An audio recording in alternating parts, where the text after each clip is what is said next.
Hello, my name is Yami Cardona, and I am a sophomore at ICC. I am the recipient of the Melvin O. and Lorraine N. Maley Scholarship this year. I am a nursing student in the Health Careers program, and this career is something I've been passionate to pursue for a long time. You may wonder, why is this a career that you are so passionate about? To explain this, I will have to start my story from the beginning. I was born in Jalisco, Mexico, to immigrant parents in 2000. My life began quite differently than most young adults my age. For example, my mother gave birth to me in what we would call nowadays un hotel improvisado, or a makeshift hospital. We lived in a very rural city at the time, so transportation did not come easy to us, as there was no bus or taxi services nearby. At times, we would have to walk miles to reach the nearest city for groceries or to get medical attention. At the young age of 3, I was whisked away along with my sisters by our mother and fled from Mexico and immigrated to the United States. Growing up, I did not know the reasons behind our move. As an adult, I know now that my mother was protecting us from the violence she had endured at the hands of our father. Our new journey of just us 4 began in the foreign land of the free.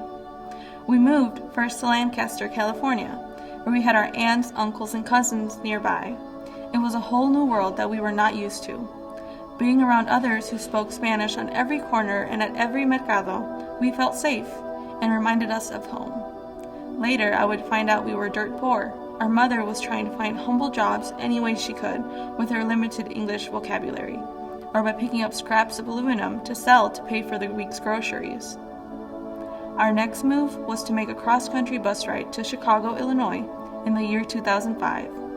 My mother could no longer make a living to sustain 3 children in California, and rumors of job opportunities for immigrants in Illinois led her to move us once more.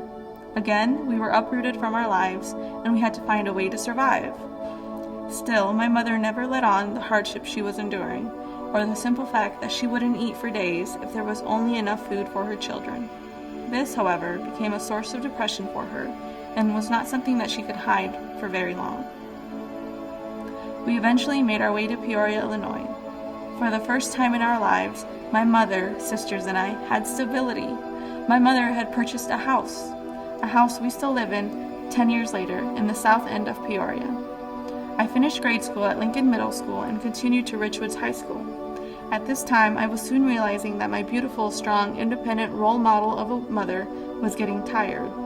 She was suffering from rheumatoid arthritis, depression, and anxiety for years, and it was only getting worse. She could no longer find employment, and since she is not a native of the U.S., she could not receive any unemployment benefits. Thus, I was determined to help in any way I could. At 16, I was able to find a job at a local McDonald's, and I quit attending Richwoods to be able to work full-time. During this time, my mother continued to push me to continue my education, and enrolled me in Penn Foster, an online high school program. From then on, I was able to help around the house with paying the utility bills that I knew she couldn't cover, all while I was finishing high school. Around this time, we were constantly in and out of hospitals, whether it be for my siblings' medical issues, my mother's issues, or simply for yearly checkups. During all these visits, I began to see a common theme. The medical staff we saw lacked diversity.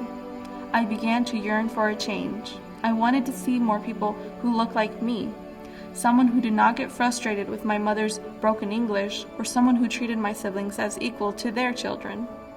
I want to help stop the barriers minorities have in healthcare.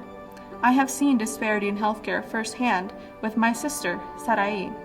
Sarai has asthma, and at 7 years old, she went to the emergency room because her inhaler was not working. She was starting to go cyanotic. When we arrived at the hospital, the staff told us she looked normal and informed us we would have to wait in the lobby. We trusted their advice and waited. It had been about 10 minutes before my sister started to faint. A nurse that was passing by in the lobby saw my sister and immediately knew that she needed help. She took Sarai to an empty room and gave her a treatment of what I know now as a nebulizer and put her on oxygen. As a nursing student, I know the ABCs of emergency medicine. You treat life threats such as airway, breathing, and circulation as priorities. If it wasn't for that nurse, who knows what would have happened to Sarai.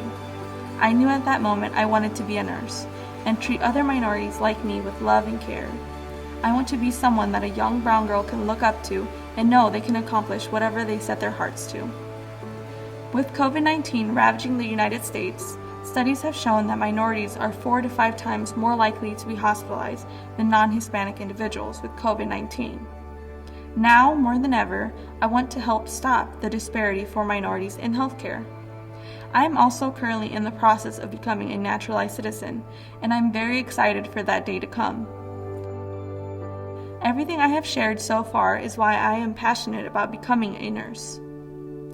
As you can see from my past, all of this leads me to today. I could not be where I am today without the help of God, my family, my mother, who is my role model, my friends, instructors, and donors who give to the Educational Foundation. I want to extend my sincerest gratitude to the donors of the Melvin O. and Lorraine N. Maley Scholarship. You, the donors, provide opportunities for young and old alike who strive to change the world one career at a time. The possibilities they gain from your generosity is endless. Thank you for being the change this community needs, for believing in all of us, and for believing in a young Hispanic girl who didn't believe in herself. Thank you.